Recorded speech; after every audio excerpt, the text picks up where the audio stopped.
Take our lead, let's help you make your mark.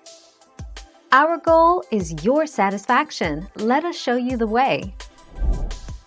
Directions. Place egg in a saucepan and cover with cold water. Bring water to a boil and immediately remove from heat. Cover and let eggs stand in hot water for 10 to 12 minutes. Place the chopped eggs in a bowl, and stir in the mayonnaise, mustard and green onion. Season with salt, pepper and paprika.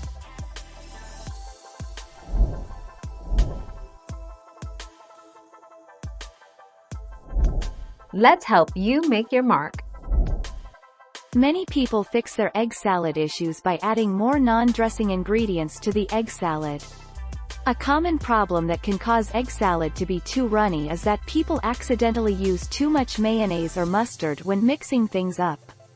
Many people add things to egg salad such as diced celery or potatoes. 10 October 2020. Thank you for watching. Please subscribe and hit the bell notification.